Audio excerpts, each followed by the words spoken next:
it's Laynie and welcome to my channel.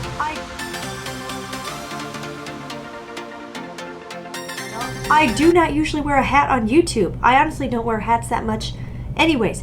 But I was getting ready to go out for my evening stroll and then I got inspired and I was like, no, I'm gonna come hang out with you guys. So I wanted to sit down and chat about wish list fragrances because I've got some on my wish list. I'm excited. Vacation is coming up and that's when I'm gonna spend my money. So if you enjoy fragrance content, beauty content, and a little bit of lifestyle content that's sometimes sprinkled on top, make sure you click that subscribe button, join the fam. You won't regret it. We have a great community here. I would say I'm gonna try not to ramble, but I feel like this is going to be a rambly video. I hope that's cool. All right, let's go. So like so many of you, I have been on a budget over the last year or so, right?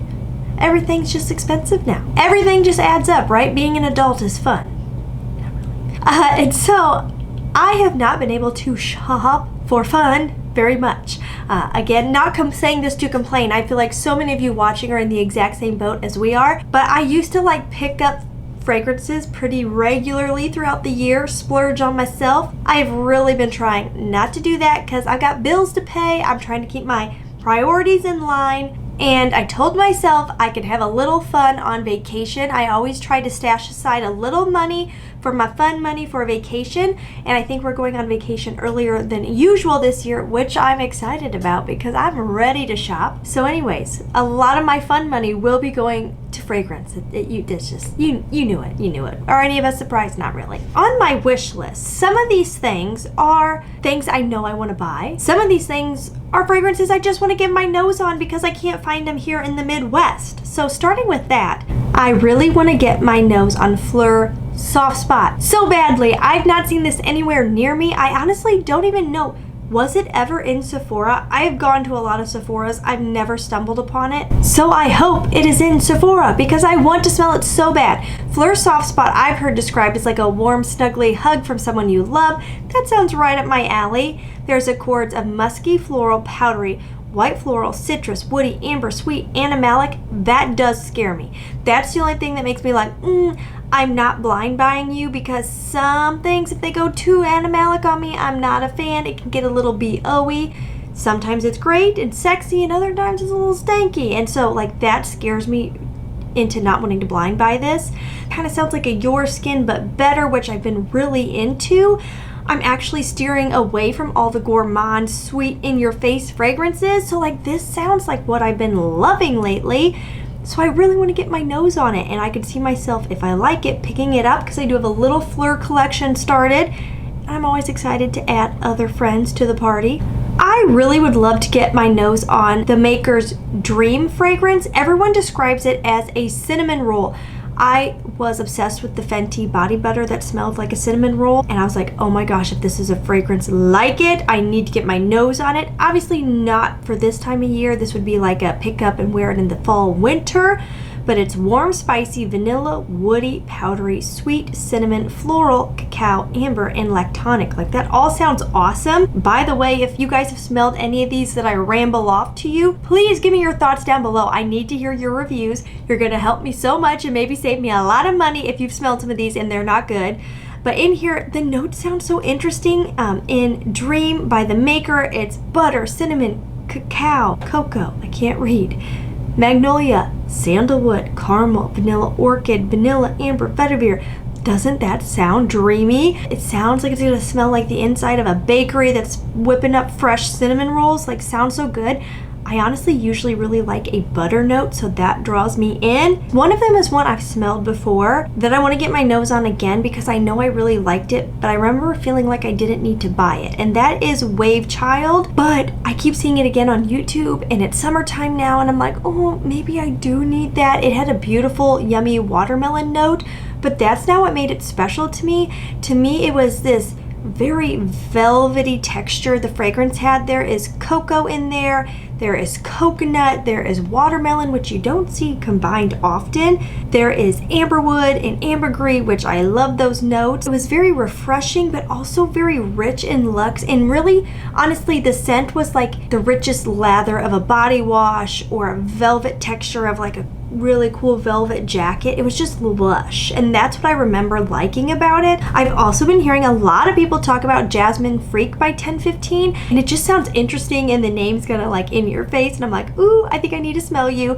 This is main accords of white floral, fruity, sweet, tuberose, tropical, woody, yellow floral, citrus, musky, and animalic. Again, see, that's what scares me. I'm like, I don't know, maybe not. But so many people have been raving about this that I have to get my nose on it. There is mango, orange, black currant, and then here is where I get nervous, black pepper. I recently decluttered my Pas de Soie because it had a very strong, prominent black pepper note. I do like a soft spice, but black pepper can kind of be harsh to me, and it can kind of go a little BO-y, so maybe that's the animalic vibes coming from this fragrance. There's jasmine, tuberose, ylang ylang, musk, and cashmere wood. This is one where I'm a little bit more like, I really want to smell it, but reading the notes, I don't know if it would be a love for me. And there's a brand new one by 1015 that popped up on Fragrantica that just, this one sounds more like up my alley right now. It is Love-O-Matic, kind of cute name. It has accords of ozonic, musky, tropical, fruity, and sweet. I really like that idea of ozonic, and there's a note in here that I'm obsessed with. The top notes are strawberry, black currant, and lemon. Middle, bubblegum. I love a good bubblegum fragrance. Like, I love it. Ozonic notes. I love a fragrance that's happy and sunshine in a bottle. Then there's musk, ambrette, and cedar, and I do also really enjoy an ambrette note. It's like sweet yet refreshing and a little juicy. I'm really curious about Love-O-Matic. Like, that one kind of sounds like what I'm jonesing for lately. I'm much more into the freshies than I used to be. And then I would love to get my nose on Pacific Rock Flower by Goldfield and Banks. I do have their Sunset Hour, which I really enjoy, juicy and bright. Longevity is not great. I did buy it on a discount site. I wouldn't pay full price for it because the longevity is just not there. Now this one has main accords of woody, citrus, salty, powdery, warm, spicy, patchouli. That scares me. Not the biggest fan of patchouli. If it's there to like elevate the fragrance, I enjoy it. But if it's like patchouli, hippie vibes, like very in your face patchouli, that is where I just can't do it. Fresh, aromatic, and floral. In here we have notes of lemon, salt, eucalyptus, and tea. There is something about tea in fragrances lately I really find myself enjoying. I also really like eucalyptus in fragrances, and you don't see that a lot. I actually have a eucalyptus body spray that I love pairing with my sweeter fragrances because I feel like it just lightens it up, but it's also invigorating and awakening. The salt can be hit or miss. I have quite a few salty fragrances, but there can be too much salt in a fragrance. Middle notes of peony, mimosa, and tuberose. Base notes of sandalwood, cedar, patchouli, and moss. Those base notes are where I'm kind of like, oh, like I'm feeling pretty good about the top and the mid, but the base seems like it could go a bit masculine depending on how the top and middle notes carry throughout the entire fragrance. And then two that I saw recently on Fragrantica that I'm very curious about because I think they would be very affordable. They are by Gulf Orchid, which is a Middle Eastern brand, and the bottle is what caught my eye. It is Vanilla on the Beach. And there's a little vanilla flower at the very top of the bottle, and I think that is very cute. I do love a good cute bottle on my shelf, especially if they're affordable. I have a couple of fragrances that I do keep for the bottle because they're cheapies and they're cute, and why not? Here we have top notes of liquor, Divana, and pear. I am big into pear right now. The liquor, I'm like, too boozy, not my favorite. A little booze, okay. Middle notes, dried fruits, spicy notes of patchouli. This is where I'm kind of getting like, ooh, I don't know if this is gonna be for me. Base notes of vanilla, tonka bean, and amber, love all of that. This one is hard for me to imagine. I'm kind of feeling like maybe a little bit Killian Angel vibes, possibly with some of that liquor and dried fruit. And then the other new one they had on Fragrantica that I just, again, thought the bottle was so cute is Cherry Kokomo. And it has a cute little cherry at the top of the bottle, and that's what sold me on it. Accord sweet, cherry, fruity, rose, powdery, and vanilla. That all sounds very good. We have notes of cherry, raspberry, mandarin, marshmallow, I love a good marshmallow note, rose, white blossom, vanilla, musk, and ambergris. These are two that I'm like, I doubt I would get my nose on at like a tester store, but I could see myself like picking it up if I stumble upon it at like Burlington. They've been having a lot of Middle Eastern fragrances lately, which is super cool. So if I could stumble upon it for like $20-25, I would probably pick them up just to smell them, and then if I don't like them, declutter.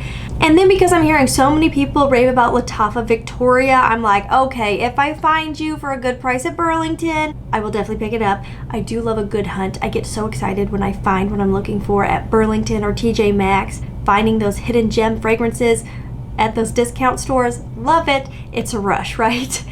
There are vanilla, citrus, white floral, and powdery for the Accords. This has only 3 notes listed: lemon meringue pie, neroli, and vanilla, but people say it's supposed to smell like devotion, and I do really enjoy that fragrance. Girly, inviting type of fragrance, so I would pick up the Lattafa version. We have Soy Malakis by Dries Van Noten. I would love to get my nose on this. This was very talked about for a while, but I haven't heard it mentioned lately. This has accords of fruity, warm, spicy, cacao, rose, nutty, floral, balsamic, soft, spicy, citrus, and woody. I am not really a rose fan. I am willing to try rose though. I don't hate it. It just depends on how it's done. It cannot be a dated vintage rose. So when it's done to my preference, I can enjoy a rose. Top notes: blackcurrant and bergamot. Sounds good. The middle note is what really pulls me in here: silk and rose. Like those two together, doesn't that sound luxurious? Like I want to know what that smells like. And then base notes of chestnut and cacao. I do love a chestnut note in fragrances. It's so warm and nutty and rich. I do love a good chestnut note, so that is a curious fragrance to me. I'm like, how do all these notes come together?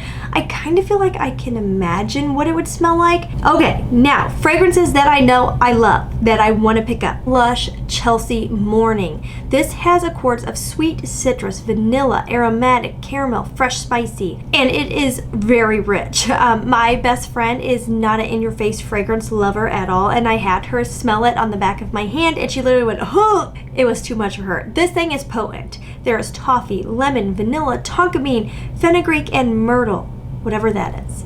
But if you love the Lush Super Milk Hair Primer, I think that's what it's called, which I love. I put it in my daughter's hair all the time, and the girls at the Y who work the daycare are always like, her hair smells so good. This is the perfume version to me, but it is almost even richer and more syrupy, so it is a very in-your-face fragrance, and it is very winter. This would be too much in the warm season. And then I also know that I really want to add Montal Intense Cafe Ristretto. And this is a rose fragrance. I know I just said I hate rose. For some reason, this one, I remember years past getting a sample and I just loved it, and I want it in my collection. It is not an everyday wear for me at all because it is a very rich, deep, luxe, heavy fragrance, but there was something about it that was sexy and just so beautiful. But this is different. This is definitely not a blind buy type fragrance. There is coffee, rose, vanilla, warm, spicy, powdery, sweet, musky, amber, and floral for the Accords. And then the notes are turkey red rose, roasted coffee beans, French rose, woodsy notes, vanilla, caramel, white, musk, and amber. And this is a rich, rich rose fragrance. But the rose with the coffee smells just incredible to me. But again, this would not be a safe blind buy. It is a very different type of fragrance. And then I've been debating about Vanilla Rock Sugar by Kayali. I have been going back and forth because I have the dupe confection, and it is nice. But it is a flat version to me. It's not as rich and special. Like, you really do get a very similar vibe. The dry down, I feel like, of Vanilla Candy Rock Sugar and the confection are very similar. If you're on a budget, it is not a bad dupe at all. But I do feel like there's something just a little bit more special about the OG that I just don't quite get from the confection. And so I have been debating, but I don't reach for the confection a lot. So I'm like, do I really need to spend the full price tag on the OG? That's where I'm just like, I'm just not sure which route to take on it. But I love my Kayali collection. I love the Kayali bottle. So part of me, the collector in me, is kind of like, okay, get the real deal, add it to your shelf. But I am a little on the fence on that one. Have you tried any of these? If so, let me know your thoughts. I'm serious, I want to know. That is all for today. I am going to go on my walk now before it gets too late. I hope you guys enjoyed this random video and my hat, Bonita Springs. I love it. And as always, please try to stay positive, because at the end of the day, that is truly all we can try to do. I will see you guys in the next one. Mwah! Bye-bye.